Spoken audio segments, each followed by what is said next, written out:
杨开，你入门3年，147场挑战无一获胜，此次以名相搏，境界却毫无提升，你图什么？乱柿子，随便你。Halo guys, apa kabarnya hari ini?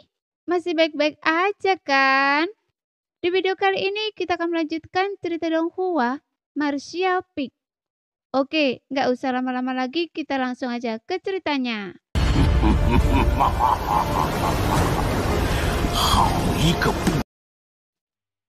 Mendengarkan apa yang dikatakan Ai-Oh, Yang mengangguk. Langsung mengerti mengapa para alkemis yang menemaninya sama sekali tidak terkejut. Mereka semua dianggap sebagai alkemis kamar dagang Heng Luo dan jelas merupakan pengunjung tetap yang terbiasa dengan tempat ini. Anda belum pernah melihat yang seperti ini? Zhan Yuan yang selalu menyindir Yang Ke mendengus dingin setelah mendengar ini. Presiden, apa yang Anda lakukan?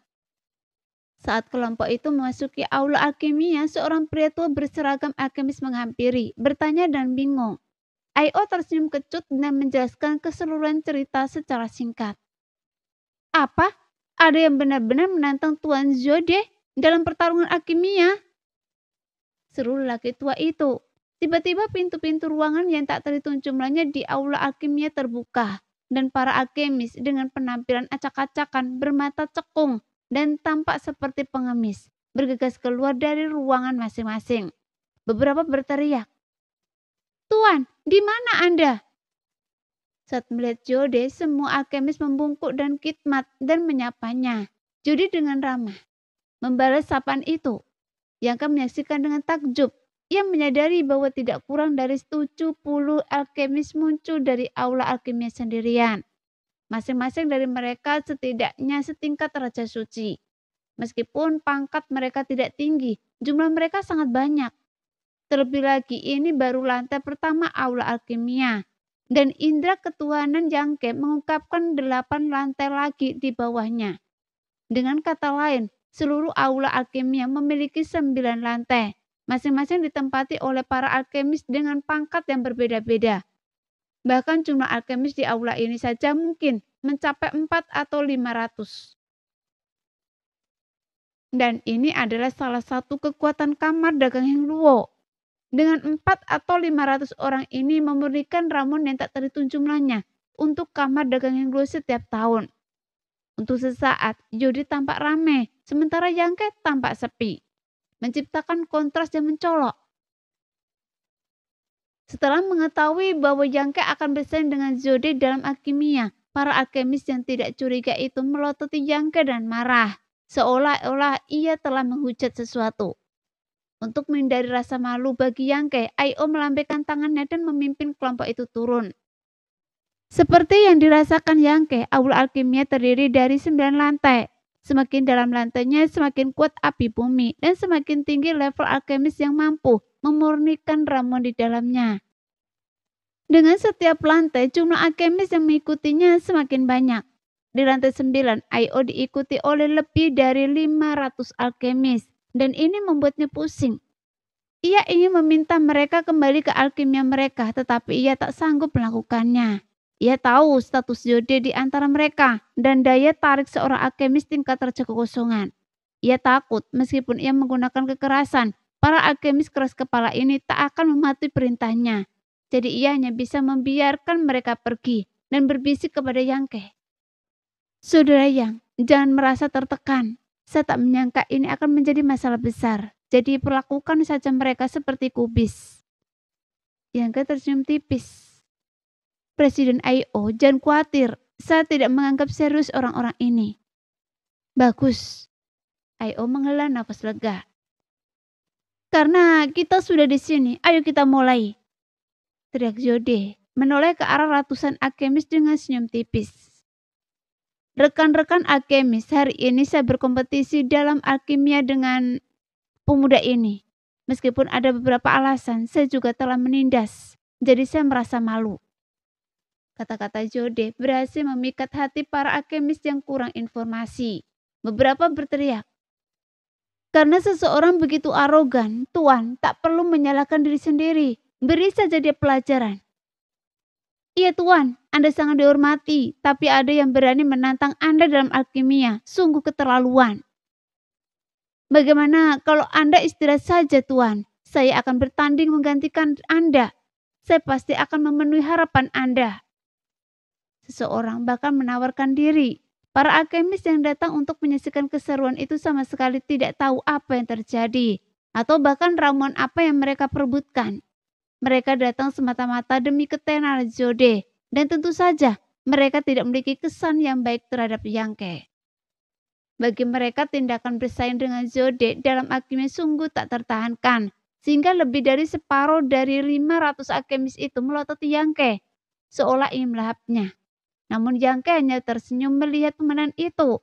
Kemudian Zode tersenyum dan berkata, "Saya menghargai kebaikan Anda, namun urusan hari ini membutuhkan campur tangan saya secara pribadi. Karena pemuda ini ingin bersaing dengan saya dalam menyempurnakan pil pengubah jiwa primordial." Apa? Pil pengubah jiwa primordial?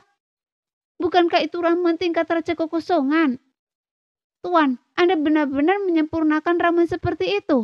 Saya akan disuguhi sesuatu. Mungkinkah orang ini juga seorang alkemis tingkat raja kekosongan? Tapi dia tidak terlihat seperti itu. Sekelompok alkemis mulai berteriak dan suasana tiba-tiba menjadi sangat riuh. Baiklah, diam. Wajah Aio muram dan ia berteriak. Tuan Zode dan Yangke akan segera mulai penyempurnaan ramuan itu. Kalian semua alkemis. Kalian tahu tidak pantas mengganggu mereka kan? Harap diam. Jika tidak, jangan salahkan saya karena bersikap kejam.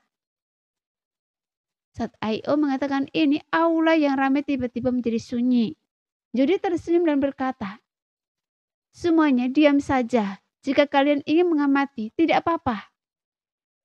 Mendengar ini, para alkemis berseri-seri kegirangan, melemparkan pandangan penuh terima kasih kepada Zode. Presiden Aio, tolong berikan saya bahan-bahan untuk pemurnian pil pengubah jiwa primordial, dan juga siapkan satu set bahan yang sama untuk anak itu. Seru Zode. Tentu saja. Aio mengangguk. Ia kemudian mengeluarkan sejumlah bahan dari cincin spesialnya. Ia membaginya menjadi 2 bagian. Masing-masing diberikan kepada Yangke dan Zode. Kedua bagian itu pada dasarnya identik. Satu-satunya perbedaan adalah bagian Zode berisi inti batin rusa 7 warna.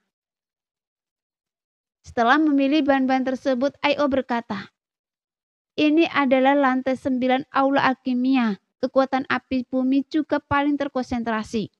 Pemurnian pil di sini akan menghemat banyak waktu dan energi. Silakan pilih lokasi yang cocok untuk kalian masing-masing." Di seluruh lantai 9 ini sosok-sosok seperti kepala naga dapat terlihat di mana-mana. Kepala naga itu tidak besar, mulutnya terbuka. Sebuah formasi di dekatnya mengendalikannya. Setelah diaktifkan, kepala naga itu akan melepaskan api terestrial yang diambil dari bumi, dan intensitas apinya dapat dikendalikan, membuatnya sangat praktis. Zode jelas familiar dengan area tersebut. Mendengar hal ini, ia segera mendekati sebuah kepala naga dan bersiap. Sekitar 500 alkemis juga bergegas mendekat, berdiri 6 meter dari Zode, membentuk lingkaran di sekelilingnya. Semuanya memperhatikan. Aio mendekati Yangke dan berbisik, "Saudara Yang, apakah Anda ingin pergi ke ruang samping? Meskipun ruangan ini luas, kita terlalu banyak sehingga pasti akan terganggu." "Tidak perlu." Yangke menggelengkan kepalanya dan tersenyum. "Jika kita pergi ke ruang samping, orang-orang itu tidak akan melihat saya sedang memurnikan ramuan itu, dan saya khawatir mereka akan curiga lagi." "Ya, Anda ada benarnya." Aio mertan kening. "Tapi bisakah Anda benar-benar memurnikan pil pengubah jiwa primordial?"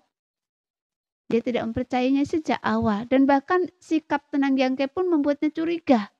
Mungkinkah dia bukan hanya seorang ahli bela diri, tetapi juga seorang alkemis tingkat raja kekosongan? Meskipun pikiran itu muncul, tetapi Aio segera menepisnya karena dianggap tidak realistis. "Tunggu dan lihat saja, Presiden Aio," kata Yangke sambil tersenyum tipis. Aio tidak berkata apa-apa lagi. Tiba-tiba suara Zhen Yuan terdengar. dengan nada menyombongkan diri. Teman, tuan saya meminta saya untuk meminjam tungku alkimia tingkat raja kekosongan. Anda tahu, tungku yang bagus dapat meningkatkan tingkat keberhasilan alkimia. Meskipun saya khawatir Anda tidak akan mampu mengaktifkan tungku tingkat raja kekosongan dengan kemampuan Anda. Tuan saya berbaik hati meminjamkannya kepada Anda. Tuan, saya menghargai kebaikan Anda. Mengenai tungku alkimia tingkat raja kekosongan, saya punya satu. Canda Yangke sambil mengeluarkan kuali kekosongan ungu dari cincin luar angkasanya. Benda ini juga dia bawa dari Taman Kekaisaran yang berasal dari puluhan ribu tahun yang lalu. Saat itu tungku kekosongan ungu berisi ramuan ajaib dengan awan ramuan. Saat kuali kekosongan ungu muncul, para alkemis berkumpul di sana dan berseru-seru. Namun seruan itu segera berhenti karena setiap pasang mata menatap dengan rakus ke arah kuali kekosongan ungu milik Yangke dan terpaku padanya. Sebagai alkemis sendiri, mereka langsung menyadari keistimewaannya. Awan ungu yang berkilauan menyelimuti kuali dan penampilannya memenuhi lantai 9 aula alkimia dengan aroma ramuan. Jelas bahwa kuali ini telah menghasilkan banyak ramuan berkualitas tinggi. Mungkinkah dia benar-benar seorang alkemis? Zhang Yuan tercengang. Jika dia bukan seorang alkemis, bagaimana mungkin dia membawa tungku alkimia tingkat raja kekosongan? Namun dia segera menyimpulkan bahwa ini adalah barang rampasan yang ditemukan Yangke. Bagaimanapun Yangke adalah sosok yang tangguh. Setelah bertahun-tahun berlatih dan berpetualangan di luar, sebagai ahli tingkat kedua alam raja kekosongan, cincin spesialnya pasti penuh dengan berbagai macam hal. Sialan, ia seorang pejuang ternyata memiliki tungku alkimia tingkat raja kekosongan. Sementara ia seorang alkemis yang sedang naik daun dengan masa depan yang menjanjikan, masih menggunakan tungku alkimia tingkat kekosongan tingkat menengah. Zhang Yuan dipenuhi rasa kesal, merasa bahwa Yangke jelas-jelas meremehkan kuali kekosongan ungu. Jadi dia berharap bisa merebutnya. Dengan pemikiran ini, Zhang Yuan sudah mempertimbangkan cara untuk merebut kuali kekosongan ungu milik Yangke, tetapi menambahkan pertaruhan lain mungkin terlalu berlebihan. Pikirannya berpacu dengan pikiran tak mampu menahannya. Tungku Anda cukup bagus, kata Zhang Ou mengangkat alisnya. Auranya kuno, saya rasa sudah cukup tua. Di antara ratusan alkemis, Zhang Ou salah satunya yang berdiri di samping Yangke, tidak pergi ke Zode untuk mengamati. Memang sudah cukup tua. Saya menemukannya secara tidak sengaja, tapi Tuan Zhou, tolong jangan menginginkan tungku saya, karena saya hanya punya satu. Yangke terkekeh. Bibir Zhang Ou melengkung tajam mendengar ucapan ini. Ai-O juga tertawa terbahak-bahak dan berkata, tidak apa-apa, saya ingat ada tungku alkimia tingkat raja kekosongan yang belum dimiliki di pembendaraan kota Suitian, dan saya akan mengirimkannya kepada Tuan Zhong suatu hari nanti. Karena kejadian ini, sikap Ai-O terhadap Zhang Ou menjadi sangat ramah. Dari awal hingga akhir, Zhang Ou selalu berdiri teguh di sisi Yangke. Mendengar ini, Zhang Ou tersenyum tipis dan menangkupkan tinjunya sambil berkata, terima kasih banyak Presiden Ai-O. Ini hanya hadiah untuk seorang pahlawan. Saat mereka berbicara, suara Zhang Yuan terdengar lagi dan berteriak. Sahabatku, Tuan berkata bahwa jarak antara Anda dan dia terlalu jauh. Kali ini tidak ada batas waktu untuk kompetisi ini. Selama Anda bisa menyempurnakan pil transformasi jiwa primordial, Tuan akan mengakui kekalahan. Terima kasih, Tuan, atas kebaikan Anda. Saya akan berusaha sebaik mungkin. Yangke mengepakkan tinjunya dan berseru. Zhang Yuan mendengus sebagai tanggapan. Ai-O dengan ekspresi serius berkata dengan suara rendah. Karena kalian berdua sudah siap, maka mari kita mulai. Setelah selesai berbicara, gelombang panas tiba-tiba memancar dari sisi Yode. Jelas mengaktifkan formasi, memanfaatkan kekuatan api bumi. Yangke, jangan gugup. Kalah bukan masalah besar, kata Sui Yue dengan cemas. Ada satu hal yang tidak ia katakan. Jika Yangke benar-benar kalah, ia akan mempertaruhkan nyawanya untuk mengeluarkannya dari kota Suitian. Ia tidak akan membiarkannya diperbudak selama 2000 tahun dan ia yakin ayahnya tidak akan tinggal diam dan menyaksikan itu terjadi. Saya tidak gugup, Yangke mengangguk. Tapi kenapa kalian tidak menjauh saja? Jika berdiri di sini, saya tidak bisa tampil. Maaf, saya lupa. Ai-Oh dan yang lainnya merutkan kening dan segera mundur. Seketika seluruh lantai 9 aula alkimia terbagi menjadi 2 area berbeda. Satu berpusat di sekitar Zode, di sekeliling oleh lebih dari 500 alkemis tingkat kekosongan ke atas. Masing-masing menatapnya dengan mata terbelalak, takut melewatkan satu detail pun. Area lainnya adalah milik Yangke. Dibandingkan dengan suasana ramai di tempat tinggal Zode, area ini tampak sangat sunyi. Hanya Ai-Oh, Sui Yue, dan Zhong Ao yang hadir. Ketiganya menunjukkan ekspresi tegang dan cemas.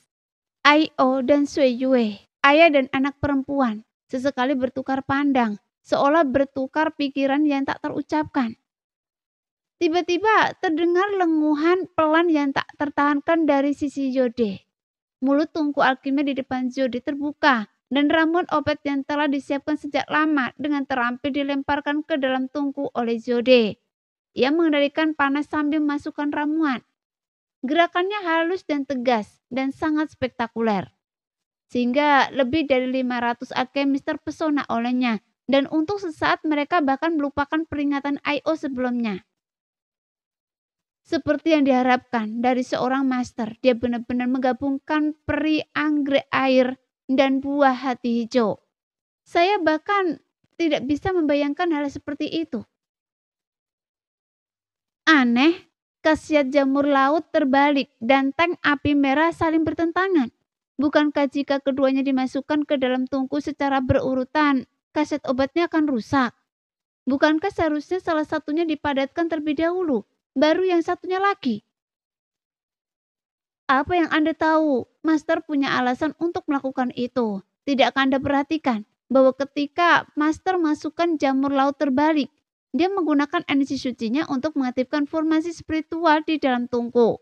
Saya khawatir kedua ramuan itu sudah menyatu sempurna saat ini. Jadi begitu. Sepertinya Master terlalu cepat dan penglihatan saya tidak bisa mengimbanginya. Sehingga saya sangat malu. Apa yang perlu dipermalukan di depan Master? Lihatlah baik-baik. Apa yang kita dapatkan hari ini pasti akan menjadi berkah seumur hidup bagi kita. Itu tepat waktu. Bagaimanapun Zode adalah seorang alkemis veteran tingkat raja kekosongan. Meskipun ia marah pada Yangke karena bersaing dengannya dalam alkimia, begitu ia memasuki ranah alkimia, ekspresinya menjadi tenang. Diskusi di sekitarnya sama sekali tidak sampai ke telinganya. Yang ia lihat hanyalah api, pengaturan waktu, tungku alkimia, dan material. Segala hal lainnya telah terbuang dari pikirannya. Justru karena inilah Zode saat ini memiliki sikap yang luar biasa.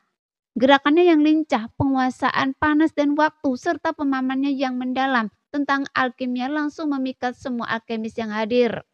Membuat mereka terpesona dan terpikat. Berharap pemandangan ini dapat berlanjut selamanya, tanpa akhir. Terlepas dari keributan kerumunan, tak satu pun dari suara itu mencapai Zode. Ia benar-benar terhanyut dalam keadaan ekstasi. Ini saja membuktikan bahwa pencapaiannya sebagai alkemis tingkat raja kekosongan bukanlah kebetulan, melainkan bakat sejati. Bahkan Yangke yang mengamati pemandangan ini dari kejauhan merasa takjub.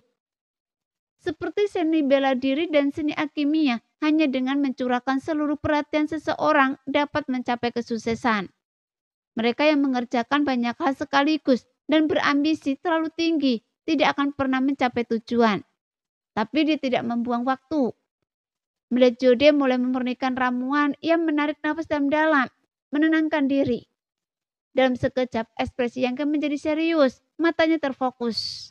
Seolah-olah matanya hanya berfokus pada tungku alkimia dan berbagai macam ramuan obat di hadapannya, tanpa menyisakan apapun. Yangke pun langsung memasuki kondisi ekstasi. Lawannya adalah seorang alkemis veteran tingkat raja kekosongan. Tentu saja dia tidak boleh lengah. Ai-Oh yang menyaksikan dari samping diliputi kegembiraan. Dengan sedikit terkejut, kemudian dia berbisik kepada Zhong Ao. Tuan Zhong, saya lihat penampilan saudara yang tak kalah mengesankan dari Jode. Mungkinkah ia benar-benar seorang alkemis? Zhong O tersenyum tipis dan menjawab dengan suara lembut yang sama. Yang Ke bisa memurnikan alkimia. Saya bisa menjamin itu. Ya, saya sendiri pernah melihatnya memurnikan elixir. Dan lebih dari sekali, ia bahkan memurnikan elixir yang memancarkan awan pil. Apa? Ai-Oh tercengang. Dia benar-benar punya kemampuan seperti itu. Tuan Zhong, apa Anda bercanda? Mana mungkin saya bercanda tentang hal seperti ini? Mata Zhong Oh berkilat nostalgia. Saat Ramon itu lahir, saya hanya menonton dari pinggir lapangan dan belajar banyak. Tapi, lalu apa? Namun Ramon itu saat itu tidak bermutu tinggi dan fakta bahwa Ramon itu menghasilkan awan Ramon kemungkinan besar hanya kebetulan. Kata Yang Oh tegas. Ramuan yang sedang ia coba sempurnakan hari ini adalah pil pengubah jiwa primordial yang merupakan ramuan tingkat raja kekosongan. Jadi saya tidak yakin apakah dia bisa melakukannya. Tapi keterampilan dan bakat alkimianya tak tertandingi. Sementara presiden mengawasi. Lalu, sambil berbicara, Zhong Oh memperhatikan Yang Ke terus-menerus melemparkan bahan-bahan yang diberikan Ai-Oh kepadanya ke dalam kuali kekosongan ungu. Dia tidak seperti gerakan Master Jode yang lincah dan terampil. Kecepatan Yang Ke cepat, tetapi ia praktis melemparkan semuanya sekaligus. Dia kemudian menutup kuali kekosongan ungu. Itu sama sekali tidak menarik. Bahkan seseorang yang tidak terbiasa dengan alkimia pun bisa melihat ada yang salah. Sehingga hati Sui Yue juga mencelos. Mulut Ai-Oh ternganga. Raut wajahnya kosong, tetapi ia masih menyimpan secerca harapan dan bertanya kepada Zhong Oh. Tuan Zhong, yang Ke melakukan ini apa gunanya? Entahlah, kata Zhong Oh sedikit gugup.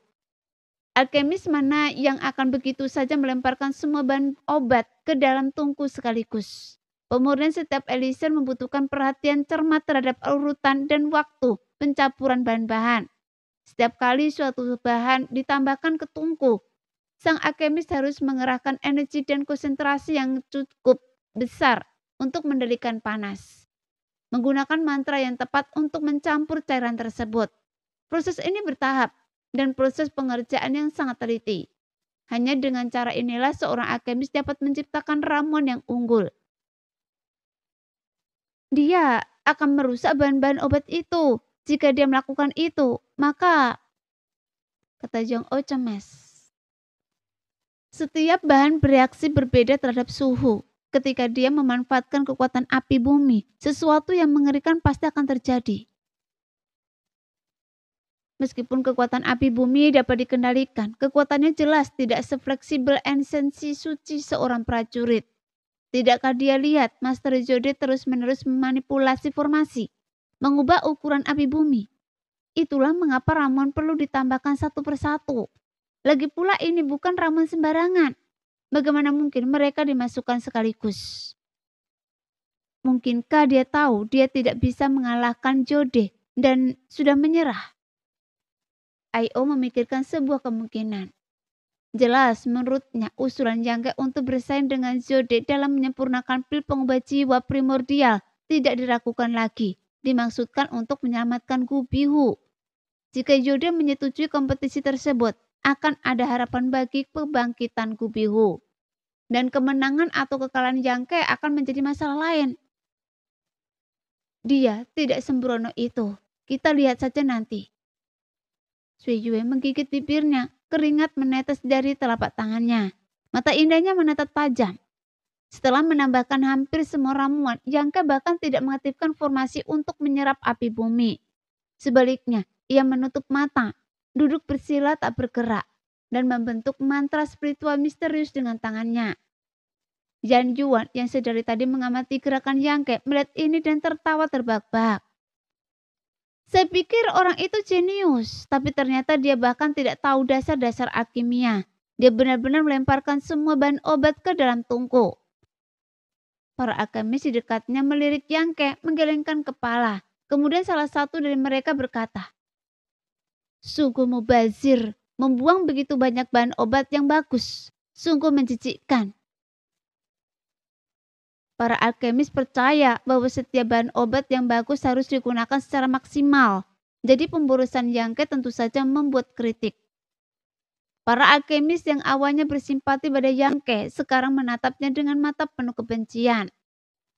Tiba-tiba sebuah kekuatan yang membakar muncul dari sana. Panas ini terasa aneh, tak terduga. Campuran lembut dan ganas sulit dipahami. Rasanya seperti api dengan suhu yang berbeda-beda bertemu, namun tidak saling bertentangan atau menyatu, sehingga menjadi pengalaman yang menakutkan. Dari mana datangnya kekuatan yang membakar ini? Aneh, dia belum memanfaatkan api bumi, juga tidak memobilisasi esensi sucinya.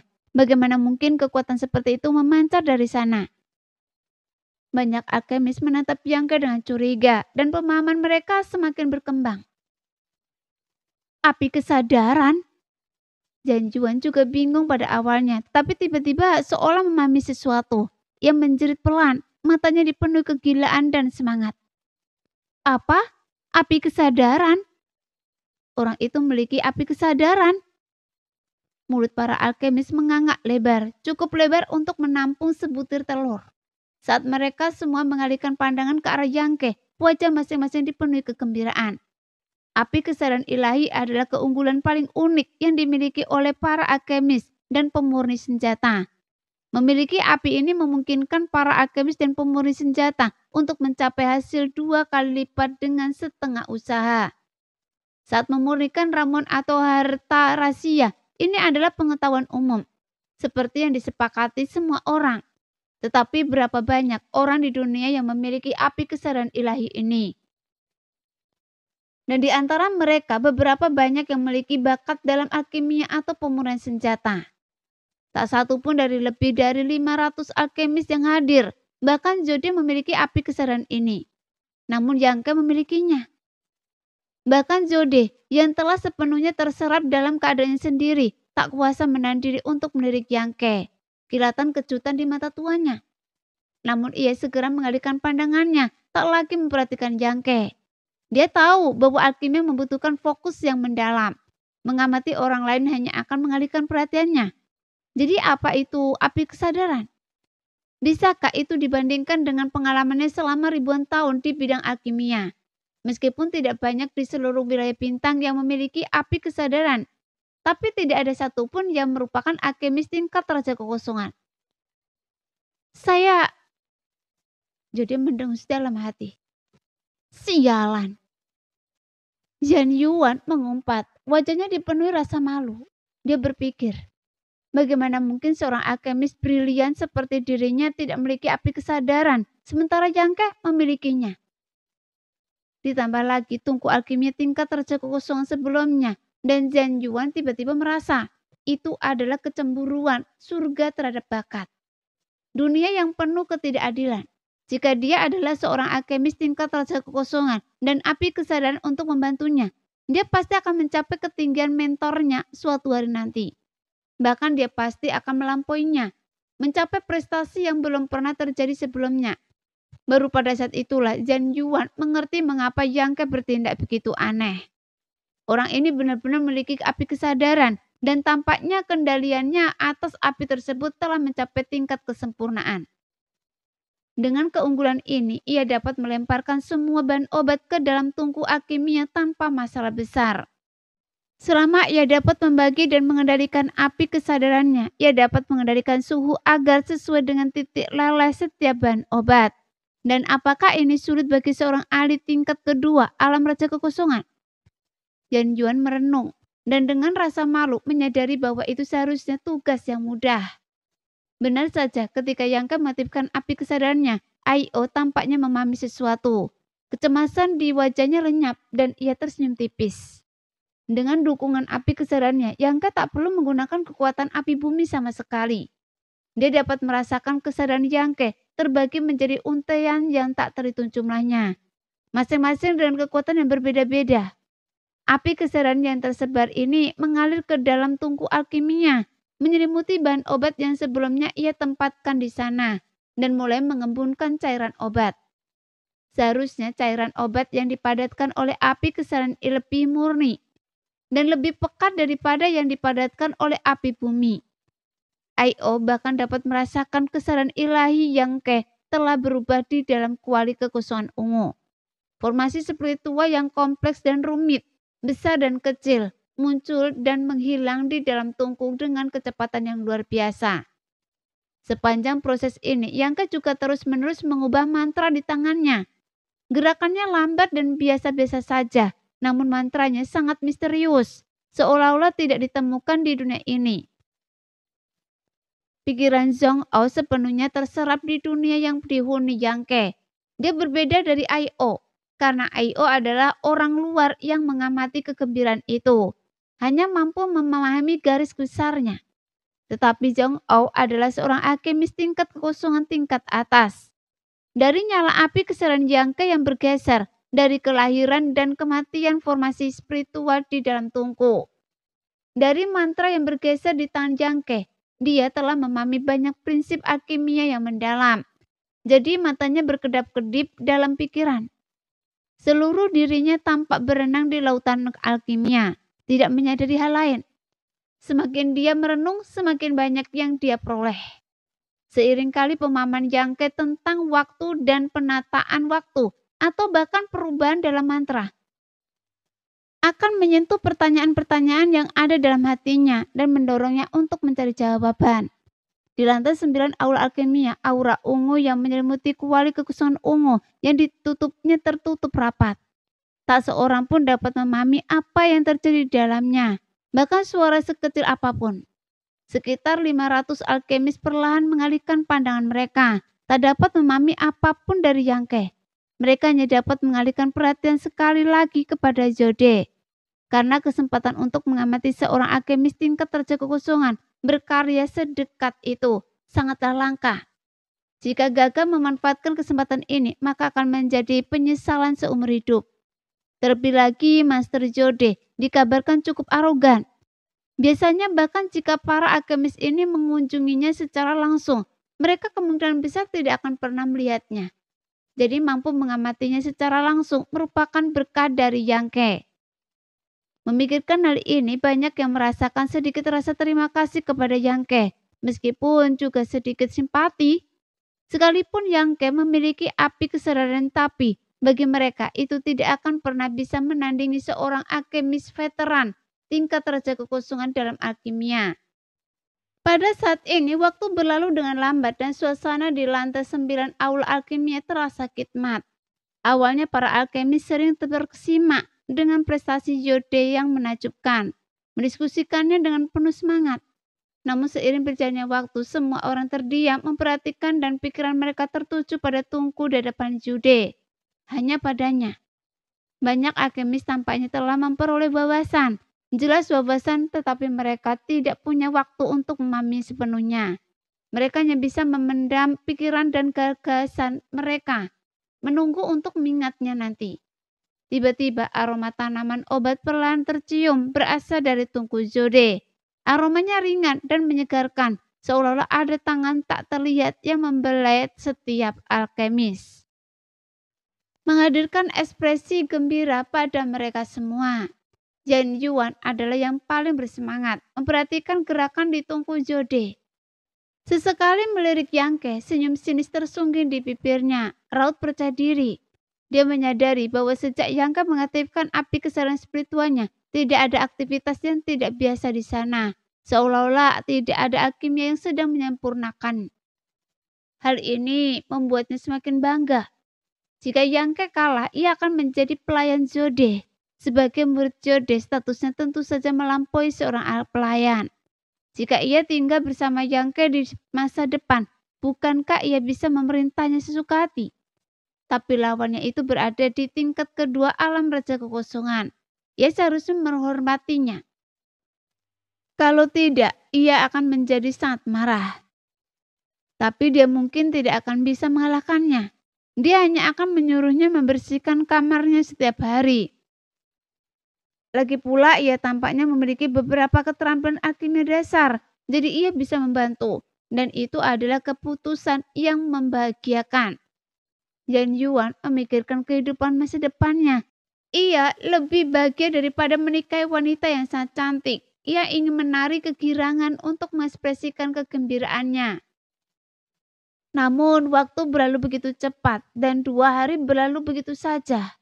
Yode tampak berantakan, keringat menguncur deras dari tubuhnya. Panas menguapkan keringatnya, membuatnya tampak sangat tidak terawat. Tapi tak seorang pun akan membencinya. Yode hanyalah seorang prajurit alam kembali ke kosongan. Dan bahkan saat itu pun ia sudah tua. 2 hari alkimia terus-menerus akan terlalu berat bagi siapapun. Namun terlepas dari penampilannya yang sederhana, Yode penuh energi dan kegembiraan dan matanya berbinar cemerlang. Di sisi lain semuanya tetap tenang tanpa ada hal penting yang terjadi kecuali uap ungu yang mengepul dari tungku kekosongan ungu. Pada suatu saat tubuh Yode bergetar dan tangannya tiba-tiba dan dengan cepat mulai membentuk mantra yang rumit. Jadi semua orang berseru kaget. Teknik pengumpul pil ciptaan sang guru sendiri. Apakah ini teknik tangan ajaib teratai merah yang legendaris? Benar-benar sesuai dengan reputasinya. Teknik ini sama sekali tidak kalah dengan teknik pengumpul pil dan generasi sebelumnya. Bahkan melampaui mereka. Saya pernah mempelajari teknik ini sebelumnya, tetapi tidak ada apa-apanya dibandingkan dengan milik sang guru. Teknik pengumpul pil ini diciptakan oleh sang guru sendiri. Jadi bagaimana mungkin Anda bisa dibandingkan dengan sang guru? Para alkemis langsung bersemangat. Mata mereka tertuju pada gerakan Zode. Tidak ingin melewatkan satu detail pun. Jika mereka bisa mengamati kedalaman teknik pengumpulan pil ini dari penampilan Zode kali ini, itu akan menjadi hadiah yang luar biasa. Segera tangan Zode melesat dan bergeser seperti kupu-kupu menghantam kuali di depannya dengan setiap pukulan. Dengan setiap pukulan sebuah teratai merah muncul, pecah dan tercetak di dalam kuali, menghasilkan efek magis pada ramuan yang akan terbentuk di dalamnya. Dan teknik ini adalah ciptaan Zode sendiri. Teknik tangan ajaib teratai merah. Zode melancarkan serangkaian 99-81 serangan telapak tangan. Mengirimkan ke 81 segel teratai merah menabrak tungku. Setelah serangan terakhir, suara tetesan yang renyah tiba-tiba keluar dari tungku. Dan bersamaan dengan itu, aroma ramuan obat yang tertinggal tiba-tiba menguat. Ramuan sudah jadi, seru seseorang. Mata mereka berbinar antusias. Pemandangan ini adalah pemandangan yang familiar bagi semua alkemis yang hadir. Itu adalah tanda yang jelas dari keberhasilan ramuan tersebut. Dilihat dari suara-suara yang keluar dari tungku dan aroma yang tertinggal, Master Zode benar-benar telah menyempurnakan alkimianya dengan sempurna. Sesuai dengan namanya, ia telah menyempurnakan ramuan tingkat raja kekosongan tingkat menengah hanya dalam 2 hari. Di seluruh wilayah bintang, Zode tak tertandingi di antara semua alkemis tingkat raja kekosongan. Tiba-tiba ekspresi Zode menjadi gelap. Ia membanting tungkunya dengan keras, membuat tutupnya berterbangan. Bersama dengan itu, kemudian seberkas cahaya biru muda melesat keluar dari tungku dengan kecepatan luar biasa. Zode siap, ia mengulurkan tangannya dan langsung memantapkan cahaya biru pucat itu. Dengan gerakan lain, ia menariknya kembali dan melemparkannya ke dalam botol giok yang telah disiapkan di tangannya yang lain. Sebuah dentingan, sebuah suara bergema, menarik perhatian semua orang. Zode bangkit berdiri dan tertawa terbahak-bahak. Meskipun kelelahan, wajahnya tampak merona. Selamat guru, karena telah menyempurnakan ramuan yang begitu sempurna hari ini. Kemajuan Anda ke tingkat raja kosong tingkat menengah sudah dekat. Memang, pil perubah jiwa primordial ada ramuan raja kekosongan tingkat menengah. Bahkan seorang alkemis dengan peringkat yang sama pun tak akan mampu memurnikannya semudah itu. Tapi Anda sudah mencapai level raja kekosongan tingkat menengah. Guru, Anda sungguh teladan bagi kaum kami. Anda tidak tertandingi. Para alkemis mulai berceloteh.